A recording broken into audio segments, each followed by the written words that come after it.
Al Blood getting answers for us live from Sacramento right now. Hi, Brady. Hey guys, yeah, according to the report, the majority of that deficit is coming from less than expected tax revenues over the past year, and experts tell me it's going to be a tough couple of years ahead to get us back on track.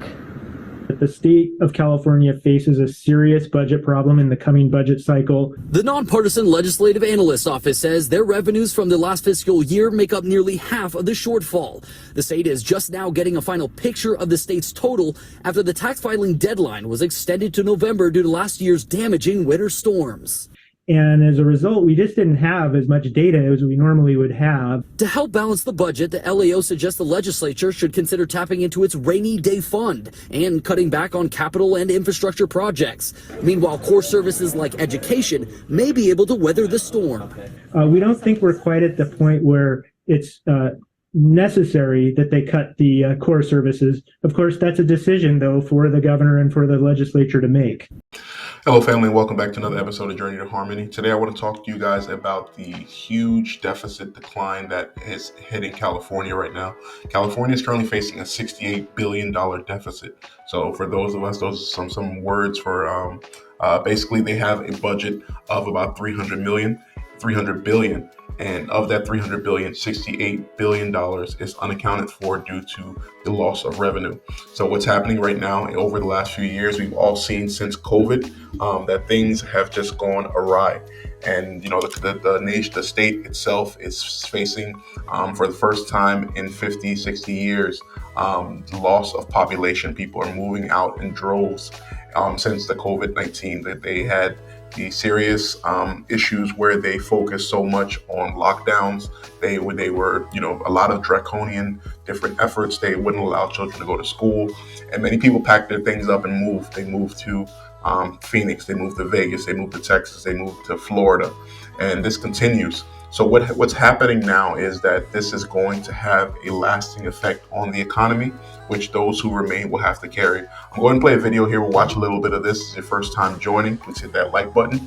We'll go ahead and watch this video. Thank you. President of the Howard Jarvis Taxpayers Association, John Kupal, fears lawmakers may place the financial burden on taxpayers. He warns raising taxes to balance the budget will only drive more people out of the state. We should be lowering taxes, making it easier for people to stay here, instead of treating the working poor and the middle class as just ATM machines.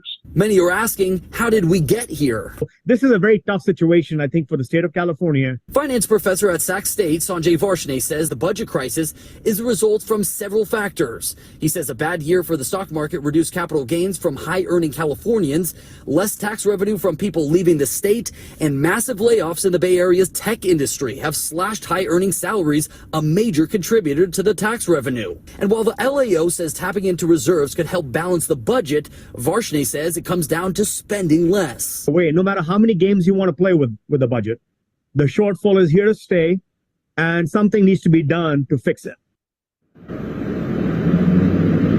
And Governor Newsom is expected to release his first budget proposal next month. It will have to be finalized by June. The governor's vocal on a lot of issues. Be interesting to see what he says about this one. That's for sure.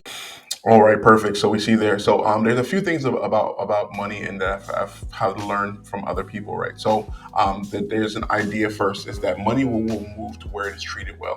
And we've seen in the last few years about how the attacks on businesses have just gone about without any interference. Police have been advised if you chase criminals, you will be reprimanded as a result of it.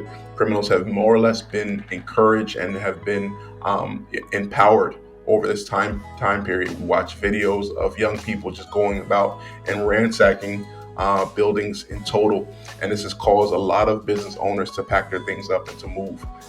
This is only continuing right now with the lax and the unseriousness of enforcing crime preventative measures. People are just expanding overall in terms of this process. So now California has an issue to deal with. Governor Gavin Newsom has been a more or less, his policies, everyone has seen his policies are not good. And now the result of them are finally being felt in their full effect.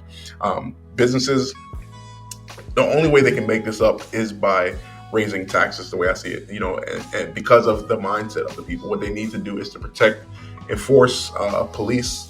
They need to lower the tax rate of California. I believe California has one of the highest tax rates in the nation. And they need to give people a desire and a reason to come there. But, with issues such as the homeless crisis going on, with, the cost of living being astronomical, there's a whole lot of policies in place that prevent really a lot of building from happening. And there are many issues that are involved with this. The country itself is just seeing a huge decline in the opportunities that are available to them. And there's no real reason for this to really stop. There was a recall on Gavin Newsom, I believe a year or two ago, where he was facing up against Larry Elder, and the people overwhelmingly decided to keep Gavin Newsom in his place. And as a result, as you decide to invest, as you decide to choose, you're able to receive the fruit of your decision. And right now, California is receiving that. There was a time period during the pandemic where people could not get U-Haul trucks because so many people were moving out of the state. Tech businesses have left as a result of the policies. Work from home is assisted in the need and lack of, location specific requirements. So people have moved to Austin, people have moved to Miami, and places of the like. And California just continues to suffer as a result of it. My expectation is that they will look at this and they will blame, Republicans. They will blame everything besides the policies that are in place, and a lot of this will continue to happen as a result. What does affect is that those of us who are not in California can expect to see a continued wave of people who will be moving to your state. So if you are a landowner, this is positive for you. For someone coming from California who's been paying $4,000 or $5,000 for rent, if you're offering $2,500 to $2,800 for rent, that's a win for you and it's a win for them. A win-win situation helps both parties. If you are selling things, you can likely expect yourself to see an influx of people, whether it's from the migrants or from those who come from California or New York, which will help to boost your sales in your particular area. Housing prices will likely continue to increase as many people are looking to do their best to just offload their properties. What are your thoughts? Please comment below, like, share, and subscribe. Thank you so much for joining.